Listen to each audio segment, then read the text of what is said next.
as an artist, I really want to do something to promote, what creativity, community, and compassion, open communication, uh, mutual respect, which is what I want to see as opposed to inequity uh, and actual abuse and violence that women experience around the world. So what can I do? I met several other artists who were doing really big things, to change the world. And the challenge then was to see myself like, oh, can I walk among them? Can I do something really big? And so I just said yes. Welcome to How We Change the World podcast.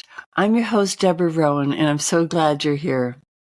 Today we're joined by Brecia Kralovic-Logan, a renowned textile artist, the passionate founder of the Women's Woven Voices Project, and a beacon of creativity and empowerment. Brecia's work is not limited to the art of textiles.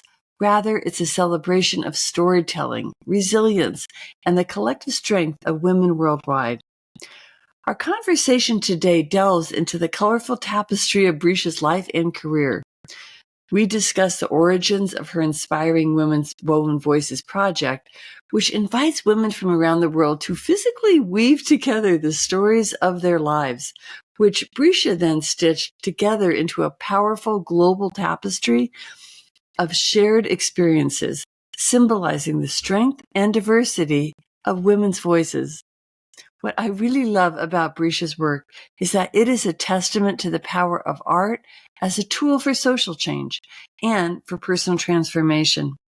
As we explore her story, we'll uncover the deep connections between creativity, community, and compassion. So, if you enjoy this episode, please like it and share it with your own community.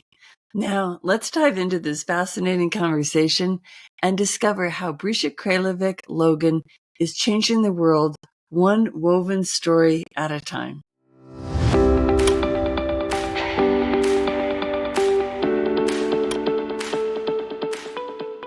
Hello, Brecia. Good morning. Welcome to How We Change the World podcast. This is so exciting. Thank you for having me. Very happy to have you. Very happy to have you. And actually, it's wonderful to just be in touch again. We met back in I don't know if it was 2015, 2016 at a conference training kind of thing, a Jack Canfield thing, and and we really connected. We had some great conversations, and so to this day, yes, I remember them too. And yet we somehow kind of slid away from each other over time. So it's really, I just love being back reunited and talking. But even though we haven't been talking, I have been following your work because I was entranced with where you were headed then, but you've taken in this whole new direction. Which is why you're on the program, because I really want to talk about how your art helps change the world and your creativity. So, and that's, I'm on board. Yeah. I mean, talk about that. Yeah, that is you, right? That is who you are. So, so let's just start by saying you're the founder of the International Women's Festival. That's what you were starting when we met in the Pacific Northwest, which we'll go into. And you're also a regional ambassador for the Global Art Project for Peace. That is something I didn't do any research on it. I don't know how I missed that, but I'm eager to hear what that is, because any global art project for peace, especially these days, I'm into. And then you promote creativity and community and compassion through this innovative program and undertaking that you started a few years ago called the Women's Woven Voices Project. And that's definitely had an impact on women around the world and people around the world. So we're going to spend quite a bit talking about that. But before we go into your past life, can you just maybe just give us a brief overview of what that project is? Sure. Yeah. So the Women's Woven Voices Project, it invites women to reflect on their life, their strengths and their challenges. They can write, weave, and share their stories in the project. So the writing is mostly for them, um, and then taking both sides of the brain, so they'll Mhm. be able to put things into language. But then there's this art component where they weave a story cloth that represents whatever it is that they want to include in that piece of textile. And then over the last 5 years, I've been stitching those story cloths together. And my goal was to get 1,000 story cloths that were woven by women from around the world. And currently, there's about 1,030 Ooh. strips of fabric that I have stitched together into a tremendous and powerful tapestry. And women have participated from about 10 different countries from around the world. So that's kind of it in a nutshell. But Yeah. yeah, It's a fabulous project. And when you started it, though, just to ask this piece of it, when you started, didn't you start with a goal of 1,000? Didn't you have that in your I mind? did. I did. When I set that goal, it was kind of like, oh, going to the moon, it Right. just seems like, How am I going to do how that? am I ever going to get 1,000 people to do this? And so that's just been, a 6-year journey. 6 years it took. 6 years, yeah. Well, and it's a beautiful piece. And as I said, we'll go into that in some depth. Um, what I kind of want to do is go back a little bit into your life so we know who you are before we know all the amazing things you've been doing. And you describe yourself as a creative. I mean, that's just a Mhm. self-descriptor. Is that, how did you find that? Like, how did you come to the realization that that's what you are, a creative? Because you do many different things. Yeah. Honestly, I thought about that. And it really has been from the get-go. So when As a I child. was, yeah, it was my family, I was dubbed the creative one. Hmm. Just imagination and curiosity and just this intense joy of making things as well. Hmm. And uh, it just kind of, makes me kind of giggle that, when I was 12 years old, I was holding craft classes in my backyard for the Oh, kids. So, really? so it was something that just from the very, very beginning, I was, I was just compelled. I was just Yeah. compelled That's a great to word, compelled. do. Yeah. And, uh, just felt like I was always just singing my song, that was it, really what I was supposed to be doing. And Maybe that's why you have this sense about you, which is so you're so self-possessed. Like you're very comfortable in your own skin and in your own life and in your work. I mean, that was the sense I had when I first met you. And I wonder if that's part of it, that you knew who you were. You just came in knowing who you were, and then you proceeded to live your life according to who you are. yeah, well, You I think? love to hear that. I just think that anyone, maybe even more than others, those who are in touch with their creativity, wake up every day with facing the unknown, right? That's what creativity is, Mm. Hmm. basically. That's It's interesting. Yeah. So Mm. creativity, I always say that it's kind of our superpower. Hmm. Human beings have the ability to think of something that doesn't exist and then take the actions to make it real Yeah. and to create it into the world. And in order to do that, every single day they're just facing the unknown, and so it really builds strength. And Yeah. uh, Yeah. you're just constantly facing your fears, I guess. Just, you And know, there's so many pieces to it. There are so many pieces to what you face, because it's also it's so rewarding to know that something did not exist and then it exists, and that you were the bridge between those two places. exactly. And I just want Yeah. to say too that this isn't. I'm not talking about artistic ability or just Anything. artistic Yeah. expression, but just creativity in every aspect of our lives, because everybody has that superpower. So whether you're creating, some lunches for your kids, or Hmm. a way to you know, fit your beach chairs into the back of your Mini Uh, Cooper, yeah. whatever you're doing That's a good point. Hmm. when you're imagining that this is what you would like to see in the world, and then going there. Hmm. And business, anything, Yes, you start a new exactly, business, you start a new hobby, you start new, exactly. yeah, it is. But to embrace it is the difference, right? Right. Rather than just thinking, oh, I have to go do this. I have to go make lunches. I have to go, to think of it as a piece of creativity and that you're bringing to it, it really changes your whole perspective of any task. I think so too. Yeah. Yeah. Just that Uh, curiosity, open curiosity. Yeah. yeah. Well, but specifically, you are a textile artist, and you can see Yeah. this beautiful wall hanging and the beautiful wall hangings on your website as well, which we'll definitely link up to. But there's one behind you that's gorgeous, and I think that's the one that caught my eye on the website as well. Yeah. But how do you? Is that pretty much your focus at this point? Is textiles Yeah. It really has been for the last always? probably 3 decades. Yeah, it just, I don't know, there's just something so archetypal about, I mean, we're swaddled in textiles, as soon as we're Mm, born. yeah. And it certainly is something that's so part of our life, but I love the processes. So, probably in the 1980s, I got my first loom and a spinning Oh. wheel and, just really loved the process of Mm. creating cloth and then creating color and just creating. And that really, my entry into the art world really came through dance, believe it or not. Oh, that's When I was interesting. in college, I just fell passionately in love with modern dance. Hmm. It just made me so alive. Yeah.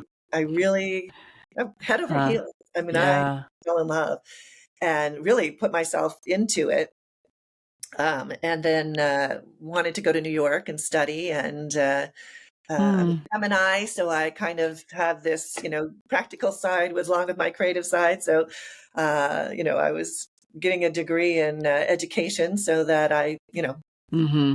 I wasn't really trying to pursue dance as my life work. My life work was my joy, basically. But Right. anyway, so long Wait, story. was education your plan B, or was it supposed? Okay. Education was kind of Yeah. my plan B. It was just my okay, this is, you got dance is going to be a part of my life. It's not going to be my Oh, way of. so that was a plan. Okay. And then you did become a teacher, right? Yeah, yeah, yeah. So Yeah. I went off to New York, and the reason I'm telling you all of this is that that's where I kind of fell in love with the weaving and the spinning and all of those Mm. things, were very much present where I was in the East Coast. Also, you were weaving and spinning your body. Yeah, I yeah. mean, there is some kind of a. Yeah, so while I was doing it all, I was dancing, I was studying dance at Martha Graham's in New York, and Oh. uh, we're learning to weave Hmm. and then teaching. So And then when you taught, were you teaching school like traditional school? no, Teaching? no, no. Were you teaching art? Yeah, my degree is in special education, actually. Mm-hmm. Mm. So on the East Coast, I was working actually with kids who were in a psychiatric hospital, Hmm. and so yeah, so that, and then I also worked with developmentally disabled individuals, And did you use art with them? a little bit, but that It not wasn't the main wasn't a thing. big Yeah. focus. Yeah, it wasn't a big focus. Yeah, Seems like that would be a really great way of yeah, reaching people in a different angle, from a different yeah, angle. yeah. So you wrote this book, The Spiral of Creativity, and this, I don't know how long ago this was. It's called The Spiral of Creativity: Mastering the Art of a Spirited Life, which you clearly have. And in it you wrote, our creativity is a power source waiting to be claimed, tapped, and infused into our everyday life. So can you talk about what you mean by that? Yeah, sure, but that just circles right back to It what. does, yeah. It so, does. so yes, it's just that Like it everybody has creativity, and I know that we've all met those people who say, "Oh, I don't have a creative bone in my body." Right. That's what I wanted to ask you, because some people don't know or they can't Uh, access it.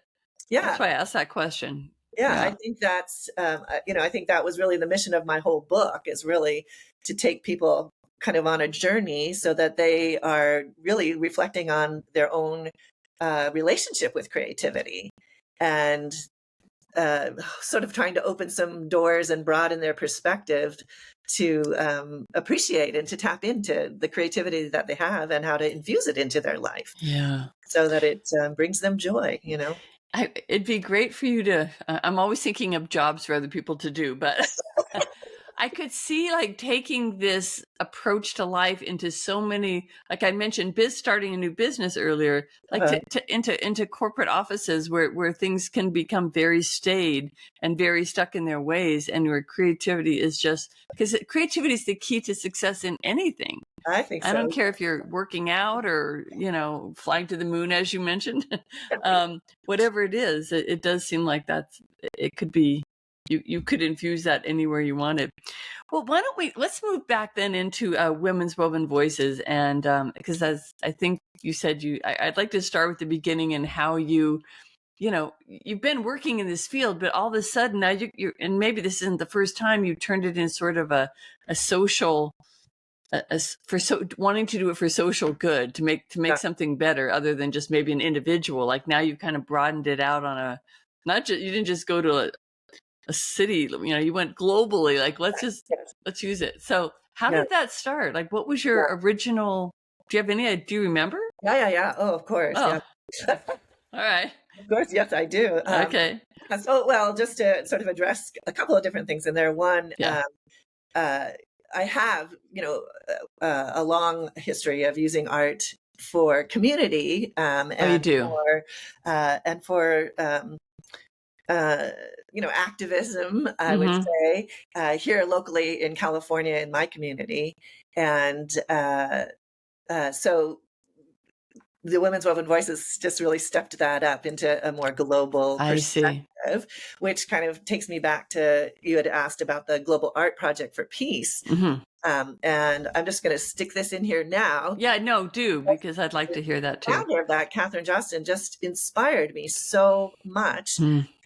I found a flyer somewhere, or a friend gave me a flyer saying, Mm-hmm. here, this sounds like you, it's the Global Art Project for Peace. And what it is over the last, I want to say she's approaching 30, but maybe, 20 plus Mm-hmm. years. The project Oh, just, the project is that long, you're saying? It's yeah. been, oh, okay. So it happens every 2 years. Okay. It's an art exchange. So Catherine Mm. puts out information for people to sign up. They're going to make art that represents peace, and then they're going to exchange it with one other person in the world.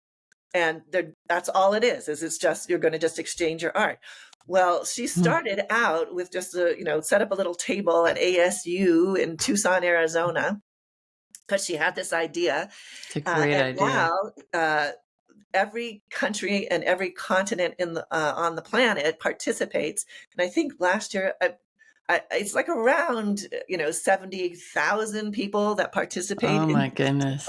Talk about creating something, right? Yeah, so she just Yeah. kept taking one step and one step and one step and one step. And so when I met her, I think I've participated like maybe the last 20 years. And Mm. every time she just kept meeting people and expanding and reaching out and saying, hey, who wants to participate in this? And what she does is she pairs every person, I was, okay. group with a group or a person with a person, and she does it.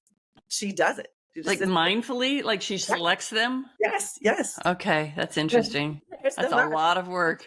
constantly. What I absolutely love about this is that um, that you make your art, you can display it in your own community, and then the last week of April, the first week of May is when the exchange happens.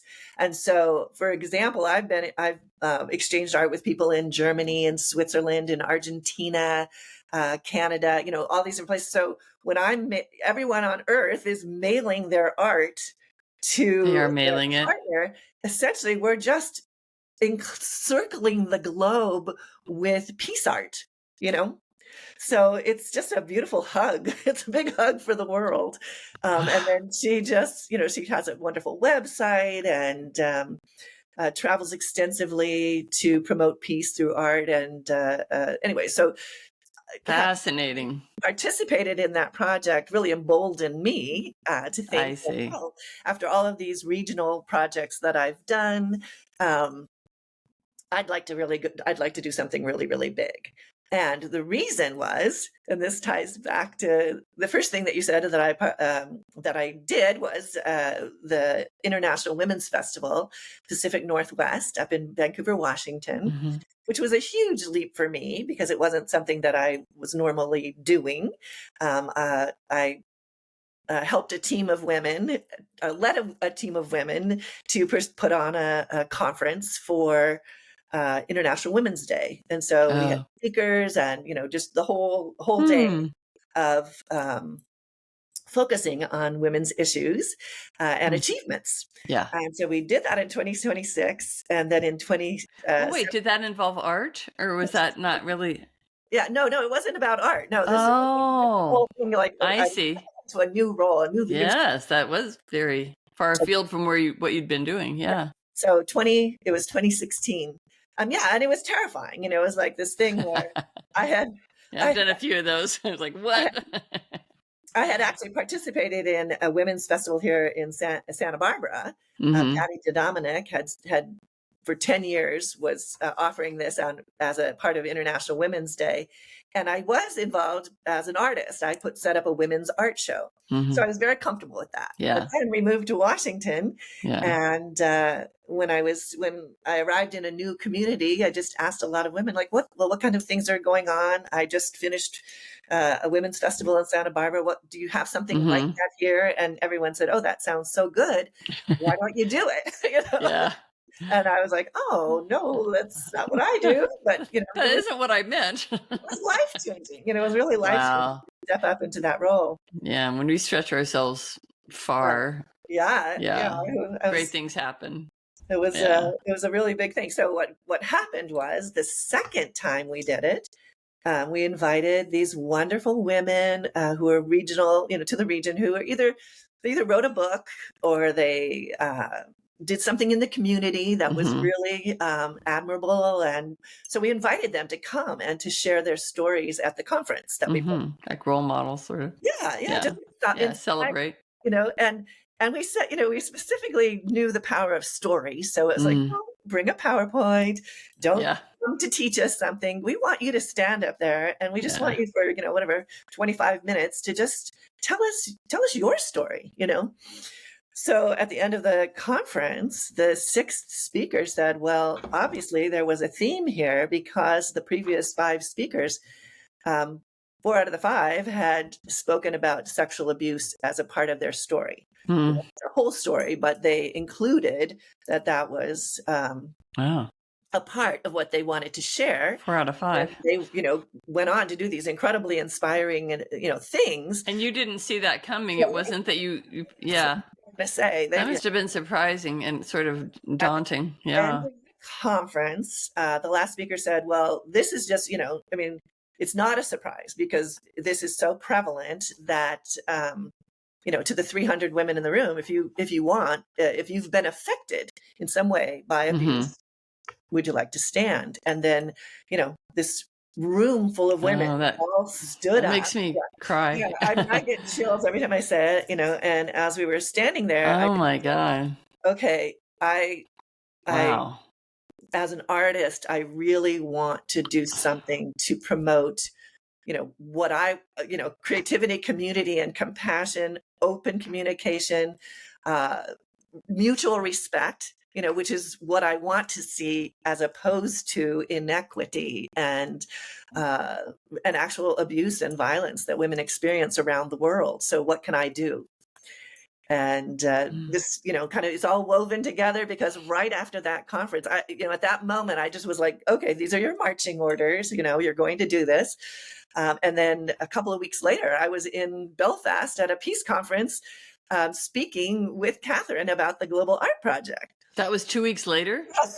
Was that planned? Well, yeah. Oh, yeah. I had Okay. no idea that Yeah, at the conference I was going to get my marching orders. I see. So I And got, can you just elaborate on when you say marching orders? Like you felt like this was sort of a divine. yeah. So this just felt like, okay, yes, you are being called to do Hmm. something through your art in a big way, to promote compassion, basically. Wow. Um, And it came to you very clearly. Yeah, certainly that purpose, came Yeah, very clearly. What it was gonna be, I wasn't sure. exactly sure. Yeah, But devil's then in the yes, details. then I went to Belfast, went to this peace conference, and at the peace conference, I met several other artists who were doing really big Hmm. things, to change the world. And the challenge then was to see myself like, oh, can I walk among them? Yeah, Can I do something really big? yeah. And so I just said yes. And then because I had for so long been teaching fiber arts, I had a fiber arts education program with kids in the schools here in Santa Barbara. I just knew this very simple way of weaving, and I could just see, okay, yes, this is something that I could do on a global basis because anyone could do this little kind of weaving, and I can set it up so that it's that there's self-reflection, and that I can give everybody the resources they need. So when I set up the website, there's um, you can download a little meditation to listen to, and then journaling prompts for your writing. Mm. And there's videos on how to, create the little loom, and how to weave, and what to do, and how to finish it, and then on and on. Lots of resources on the web. Okay, but when you say that, if I were listening and hadn't already seen it, I'd be like, wait, what? They have to do a loom, and that sounds too Scary. hard. But you created little kits for people. I did. Maybe that came later, I don't know, but I handed out about 3,000 kits. People could order them on my website, and groups. And so right from the very beginning, as soon as I had the idea, I sat down with my daughters and my cousin and my friends, and, we Hmm. started weaving. And I really wish I would have Hmm. thought to have something here to show. I did. Oh, well, I'll put pictures on the website for sure, or on the, So when I say loom, it's literally soda straws and yeah, rings and beads. It's just the most simplest form yes, of yeah, weaving. yeah. And so then I had 5 uh, pieces of story cloth stitched together, and immediately went to a conference on sex trafficking in San Bernardino and said, I'm doing this project, started handing out kits to Mm, people who worked with women who had I been see. abused, young girls who are at risk, and just started handing them out. Started doing workshops with groups, and just reached out, and Hmm. just kind of like that little pebble in the pond. And then as the word went out and the website was up, I went to so many community events, and eventually did workshops with um, you know, art organizations, but then women veterans. A lot of Wow. women veterans participated.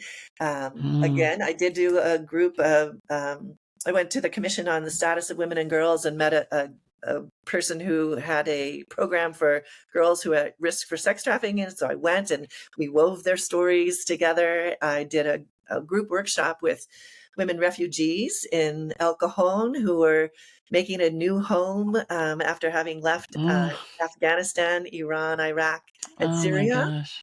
And they all participated. And so it's just university students, Girl Scouts, community This members, is on amazing. and on. It's Yeah. it, I've known about it and I've read about it, but everything you say, I'm just kind of like, oh my God, Yeah. it just has some power that just, first of all, it can go to any situation. And I guess that's what's so beautiful about it, that, Yeah. you could take it to an old folks home, you could take it to a Yes. kindergarten, you could take it to a Yes. refugee camp, you can Exactly. take all these different places, sex trafficking.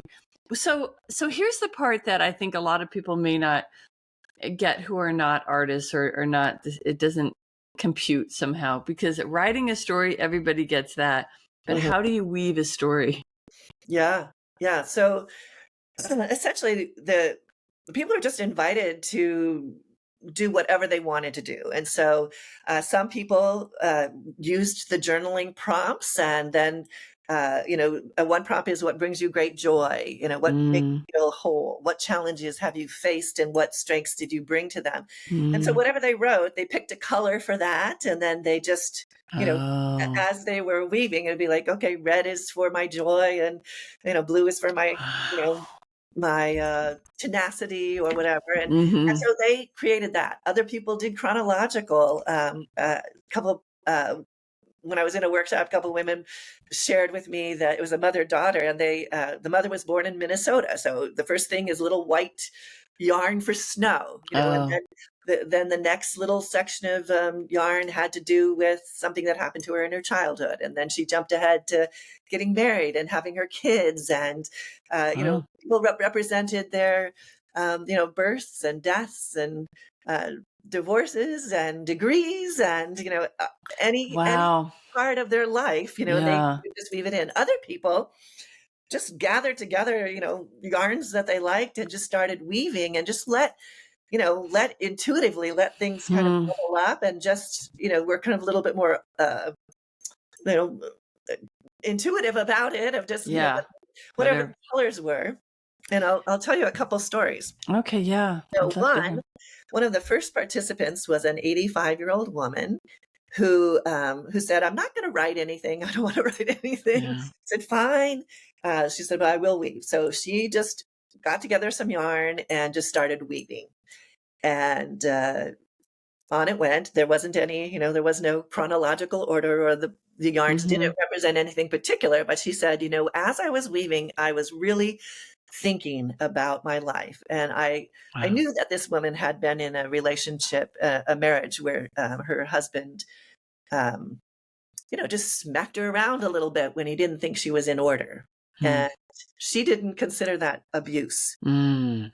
And her daughter really had to sort of help her understand, uh, what that relationship was, and Really? to remove herself from that situation. So I knew that about this woman. So she, said, "I was thinking about, the good, the bad, the ups and the downs." And she said, "When I finished weaving, I thought to myself, I'm a strong woman." Mm. And she said, "Brecia, I'm 85 years old and I have never thought that before." Mm. So for me, the two parts of the project that I wanted to have was I wanted it to have an impact on the people who participated. Mhm. And then of course I wanted the tapestry to have an impact on the people who saw it. So It's that was just what my hope was. My hope was that, people who participated would, in doing the weaving, find that, soul song within them that helps them to claim, their strong, powerful voice, and uh, my goodness. recognize with the strength within them. Um, There's so much power in this that isn't immediately obvious. The more that you go yeah, into this, yeah, the more I hear about it for sure too. yeah. Um, Gosh, I just wanted to interrupt a little bit with a question because I'm wondering, like, have you looked or has anyone mentioned the psychology of this or the physicality of this? Because I'm wondering how it feels like as you're describing this, I see myself doing it as you're describing it too, and it feels like something about because I'm not a really crafty person, Mm. or that's not my creative. Although I do love weaving and things. So I used to in high school anyway, but I can still feel that feeling, and there's something that how does it connects to a part of your brain or your memory. Um, there must be some psychology or some kinesiology or something that explains what's happening. Not that we need to explain it, but I'm just wondering if anyone has brought that kind of an understanding forward. Yes, I think that they have, and I think everything that you're saying, you can find research. You can literally find research. And Mm. one of the latest books that came out was your brain on art. Oh, Have you really? That's a read that great book? title. Book called Your Brain on Art. It Yeah. literally talks about the physiology Mm-hmm. of, kinetically, working with your hands and what is actually happening inside Mm-hmm. your brain. I did briefly study depth psychology, and depth psychology is the study of the soul, and Hmm. your soul responds to metaphor, poetry, and art in a way. I mean, it's literally the language of your soul. Mm.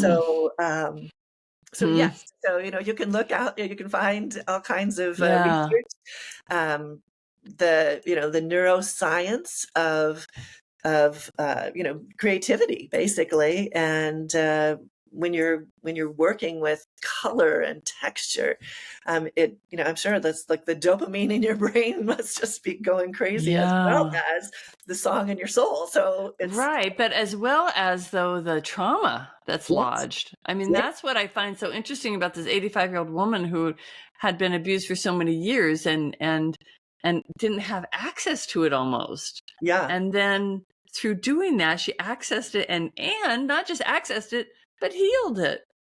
And yeah, and it's not listed, just for people who don't know. We're not talking about a 10-foot yeah. line. This is a 2-inch strip It's of in cloth. how Yeah, how long are they typically? about 35 inches long, So and yeah, so that's it long. takes, enough to take a couple of hours Oh, to that's not complete it. long. So, Yeah. But so and then I think I've seen photos of some that have artifacts woven in. all kinds of embellishments Love that. that people Yeah. added to help tell their story. So Yeah. in the tapestry is so at this point, since I In the didn't put story. up the tapestry or bring anything with me, I just really do encourage people to go to the website, www.womenswovenvoices.com, because there's Well, uh, say that more slowly, even though I'll put it up even yeah, under your womenswovenvoices.com. yeah, okay. And there's just pictures and pictures. And so this might be just a great time to just share that this August, Mm-hmm. I took the tapestry in total, which is 44 panels that are about 4 feet long. So it's almost 200 feet long, which Oh. so I took the whole tapestry. And we popped it up to create a space at the Parliament of World Religions in Chicago, which is an international conference. Over 7,000 people attended from 95 different countries. Really? The theme was defending human dignity, defending human rights, dignity, and freedom.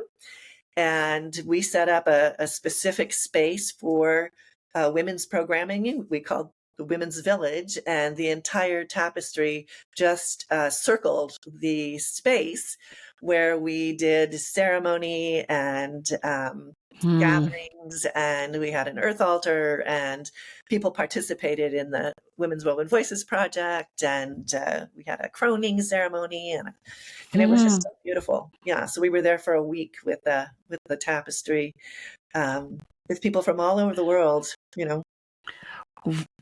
What is the feeling when I didn't realize it was 200 feet long. Oh That's mind-boggling. And you sewed everyone yes, together. yes, yes. And how heavy is that? Isn't that It gets very heavy, so that's why I yeah. put it in panels. Uh, Even yeah. so I would stitch each story cloth, which was an honor to me. Yes. Um, I found myself, having a little, sort of like a little meditative blessing that I would say to each woman, as I Mm. held their story in my hand. And then after I created a panel, then I added a red fringe to the bottom. So when you see the tapestry, you see, just this myriad of strips of all different colors and kinds. And then the whole thing, there's Connecting. a red fringe on the bottom. Which for me was really to represent, I wanted the tapestry to be a talking point. How do we create community and compassion in the face of the violence that women experience in the world? Although every time it's been on display, I always ask people, well, what impression do you get when you see the tapestry and the red fringe? And I've had so many wonderful I responses. Somebody said, bet. it just feels like it's dripping blood. Um, Hmm. as in maybe the menstrual strength that women have, or the violence. Other people say it just looks like it's pouring out love. So the blood or the love. And I've had people say it just feels like the tapestry is rising up from the fire. From Wow. They're all so sticks. poignant, these Like, comments. so, and so it's just, that's what artwork does, so Yeah. But that much artwork, you don't yeah. have. I had someone on a couple weeks ago who's from Ireland, and I wonder if she was at the Belfast piecing because she does she's an artist and she uses it for social change. Uh-huh. Uh-huh. And yeah, I just keep thinking how I had not really myself thought about, other than maybe books or some paintings, I hadn't always thought about art in that context of making of social change.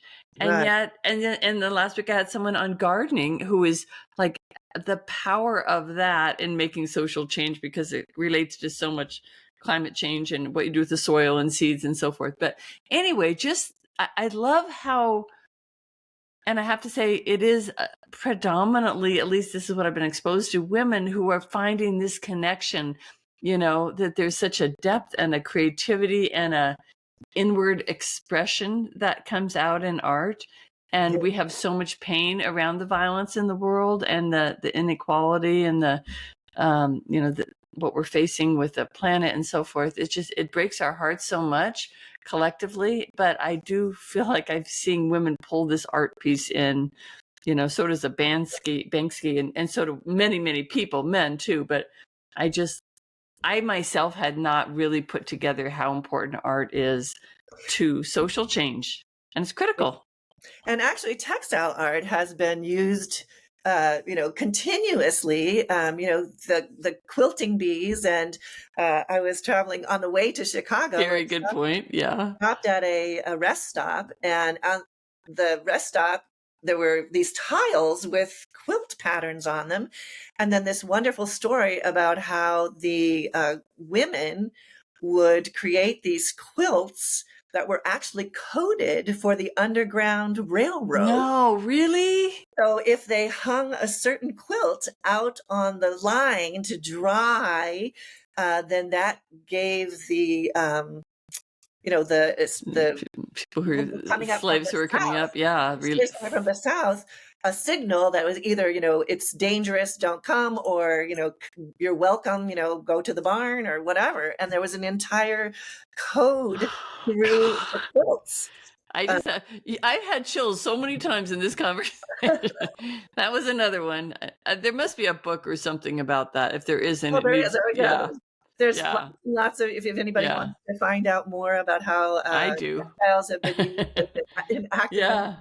there's some wonderful books out there that share, um, you know, particularly in the quilting, but also weaving and, a lot of textiles expressing, just about any cause.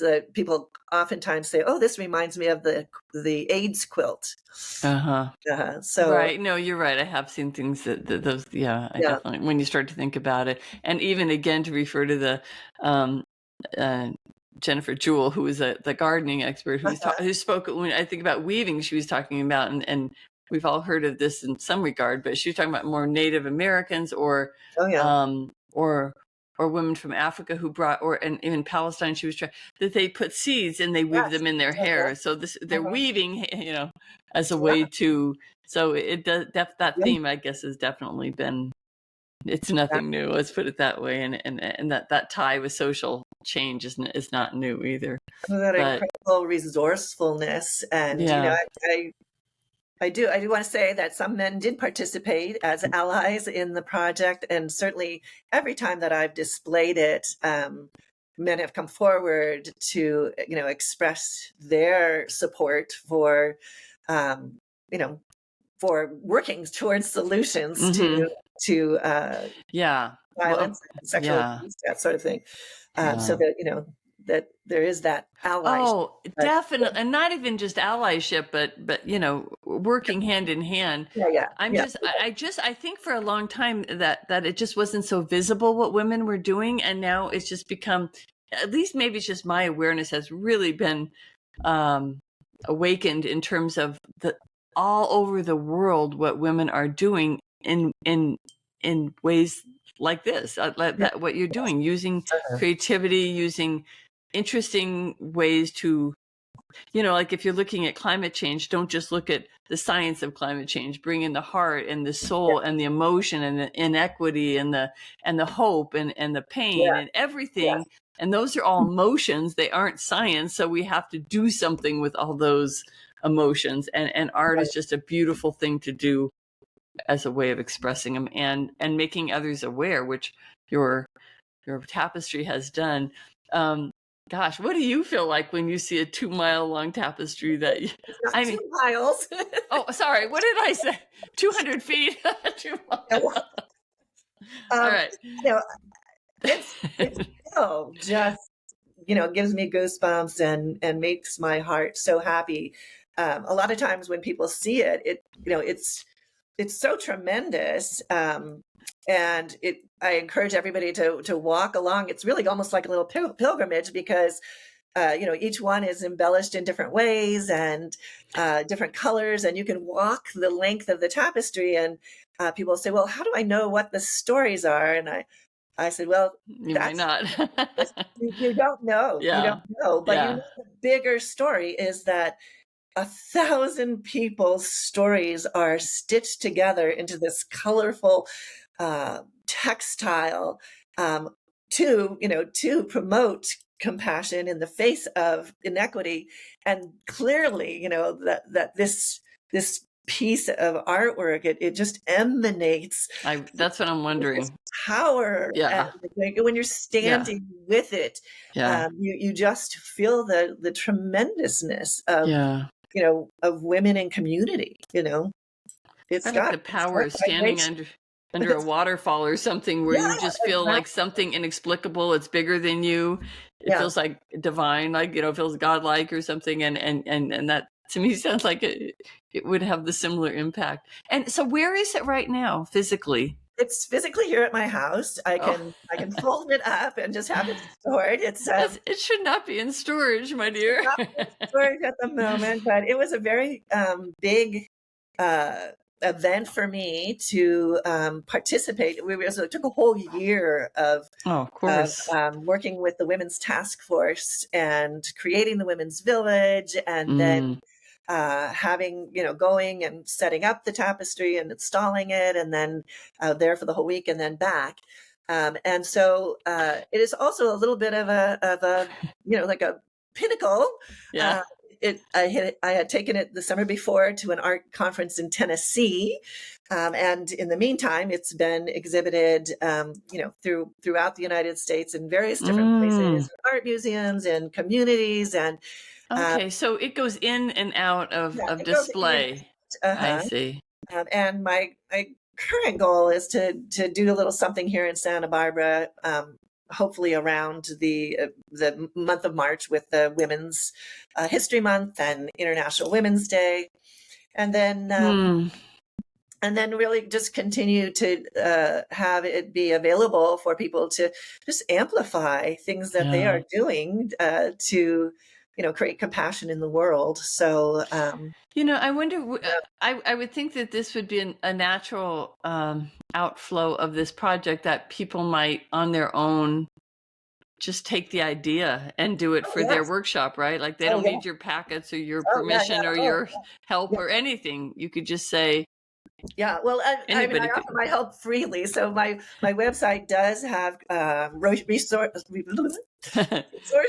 for groups. If you wanted to do this with your Girl Scout troop, if you wanted to do it with your church group, if you want to do it with your book group, if you want to just do it by yourself, everything that you need as far as information goes is all Hmm. on the website. There's tutorial videos for everything, and Can they order well, packets?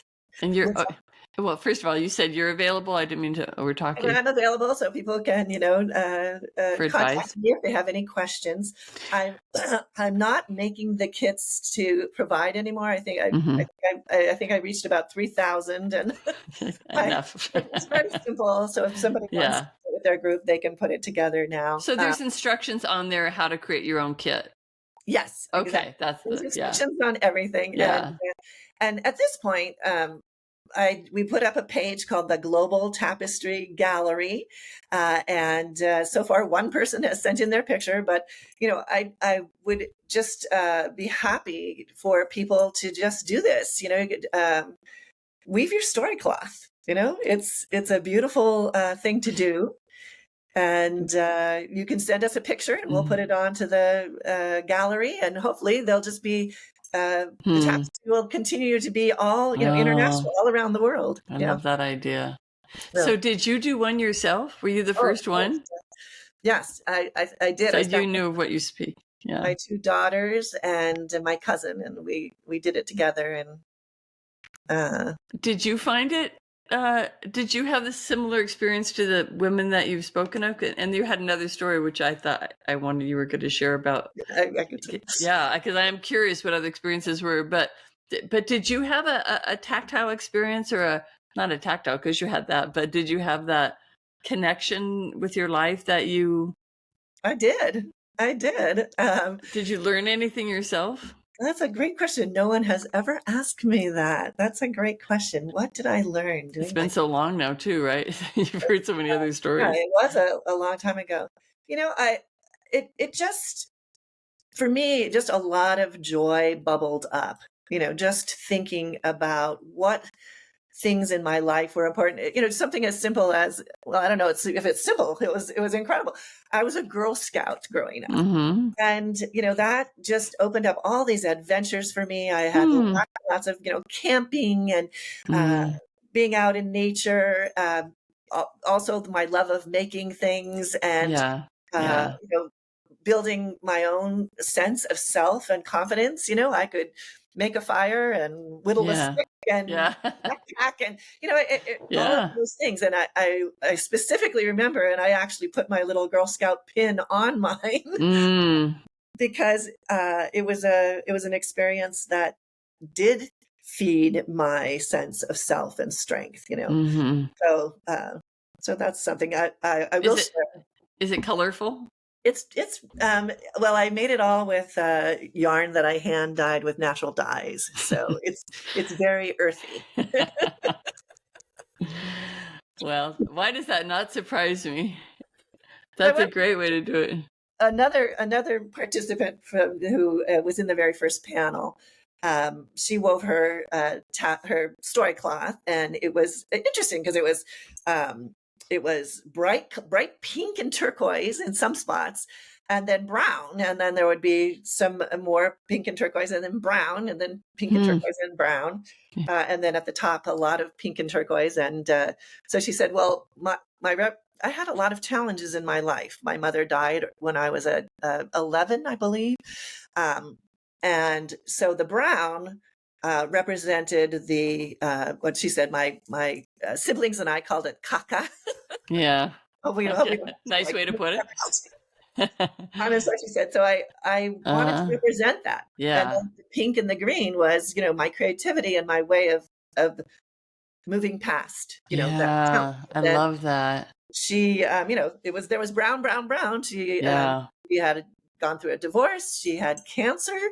And Yeah. every time after the brown Came to was light. more pink and turquoise. And she said, when I finished my tapestry or my story cloth, she said, I looked at it and I realized that brown was compost Huh. for the next phase of my life. Wow. How Wow.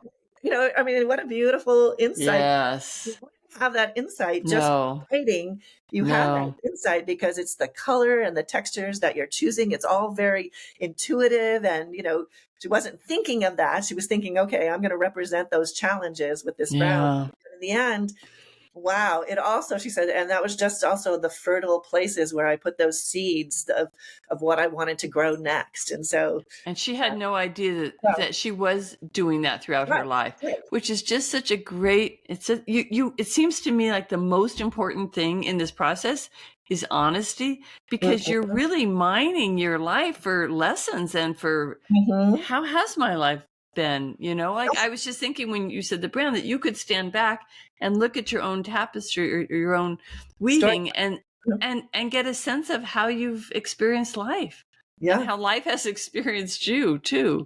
Yeah. It's really interesting. You use the word healing, and I can't tell you how many times the word healing or I transformative, bet. people had an opportunity to just sit and doing the weaving. Again, I talked about that connection to your soul. All of these things are coming up. You're in a place where you can reframe and revisit and get a new perspective. And it's a beautiful process. It's a really beautiful process. I'm having this idea while you're talking about this that, we're talking about women and weaving and women's stories, and this is about women. But I'm wondering what a similar activity could be that would be as healing for men, because I Uh-huh. don't see men weaving, but certainly they have had different types of pain in their life as well. Yes. And I just, or maybe it's leather and rocks, or trying to be Yeah. very, I'm being very gender whatever Yeah. directive or something here as I'm talking about it, but it just seems like there might be some kind of a healing potential there that would be worth thinking about, like, I love that you're yeah. bringing that up. I was on another podcast with a gentleman, Clay Boynton, who is in search of the compassionate man, the new Oh, compassionate man, oh, and he does men's circles and men's groups, and yeah. What's his name? Clay Boynton, Okay. Boyton, All right. in search of the compassionate man, new compassionate man. When Yeah. you'll find it. Interesting. Yeah, and I love the work that he's doing, and we also talked about that, and Oh, for some men, working with their hands, weaving would be maybe perhaps the gardening would be. I know the gardening. I know that the working with mm-hmm. the earth, is a Yeah. very healing process for Mm-hmm. a lot of men, Mm-hmm. Mm-hmm. for people, Yeah, for people in general. Yeah. Yeah, yeah. Wow.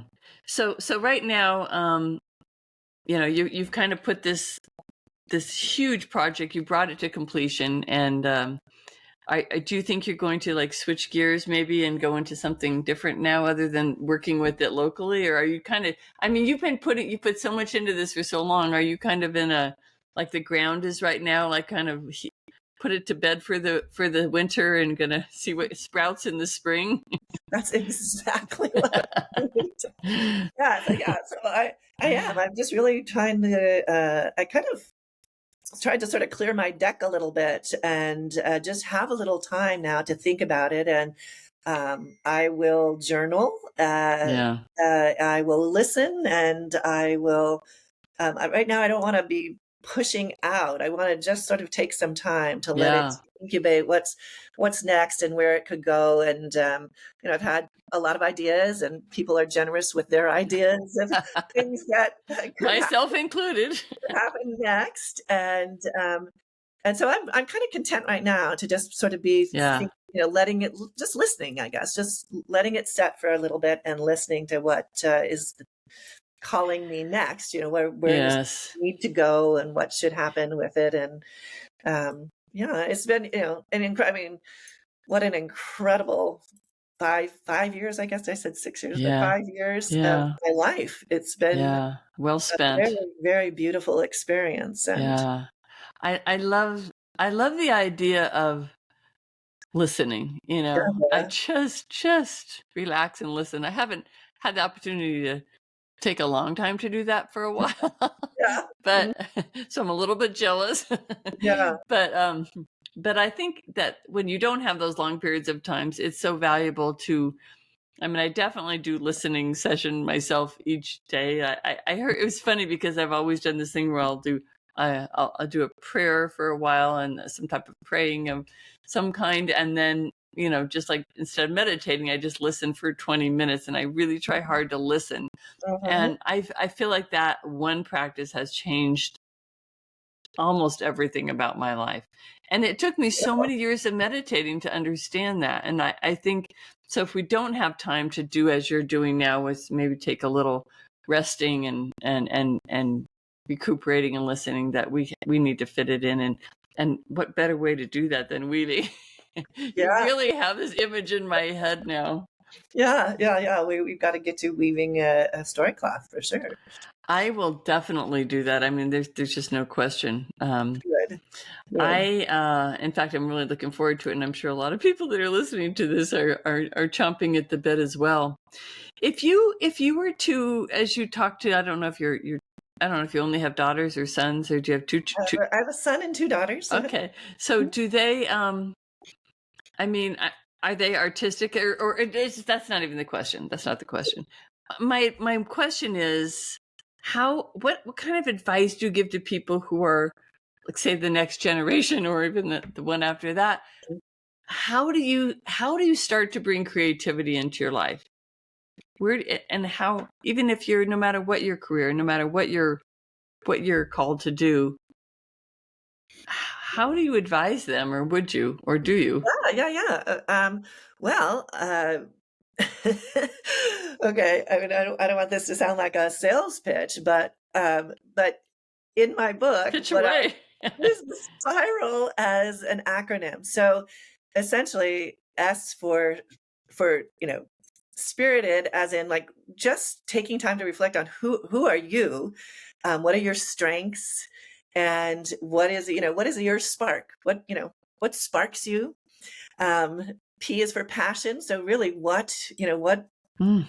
what really tickles you pink, Mm-hmm. and really thinking about that. And it does take a little bit of reflection, because sometimes people just, know what it is. And other times people are really, really busy with their lives. And so if they want their life to be more creative, they need to be including and really paying attention to what it is that makes them happy. Mm-hmm. And, just choosing that.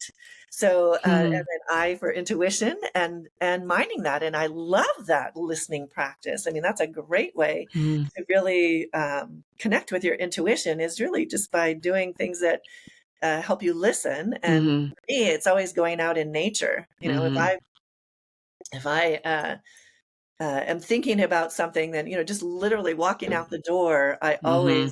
something always comes to me. So Yeah. that there's that. And then the R in spiral, it has to do with real life choices. So there's Hmm. ways of, you have to Oh, schedule your that. Yes. if you want to listen better, then you have to sit down and spend, whatever, your 10 minutes a day listening. Mm-hmm. So Schedule. the practicality of, if you want to explore something new, Mm-hmm. if you're saying, oh, I want to take on painting, or I want to try something different, or I want to do this weaving, then maybe you need to get it out your schedule book and say, I'm scheduling myself to do this. So those are the real things. And then authentic.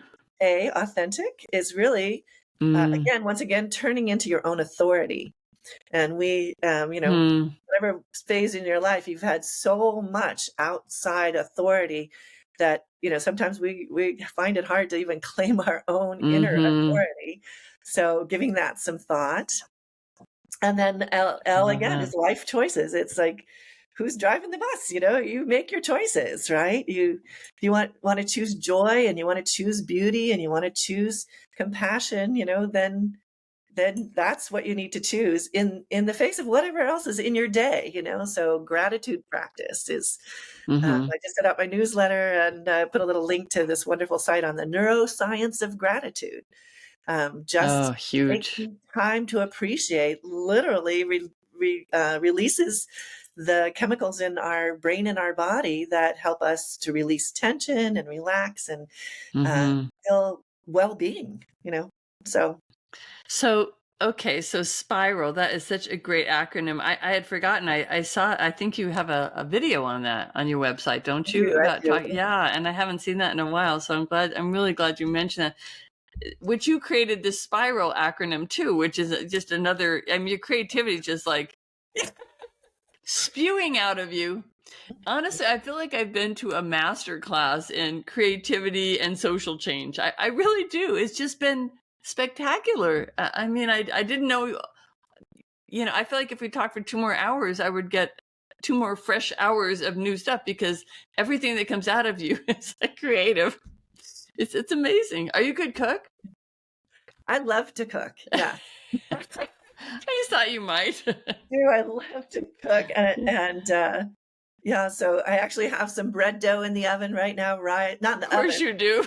the refrigerator rising, so I can make some bread, because we're just having a picnic tomorrow. We're not going to do. I'm not doing a big dinner, so I decided I was going to make homemade bread and homemade butter. So I Oh made. my goodness. Oh my goodness. You got the old churn out. All I right. do. Wow. You're very inspiring. Um, Um, so Brecia, I just thank you so much. This has just been a Very, true joy, a true joy. And just very, very delightful to connect with you. And I love all that you do in the world. And thank you so much. I'm so appreciative. Yeah. thank you. I will put all the links if anyone's listening to everything that we talked about today, so you can quickly get in touch with you. It's so nice that you put out there that people can reach out to you for Of help course. because, Yeah. but not everybody at once. Yeah. She needs some downtime to make some bread and butter and things Yep. like that. All right, Brecia, take care, Yeah, and my we dear. will go forward and see what we create. All All right. right, Thank you, Deborah. bye-bye.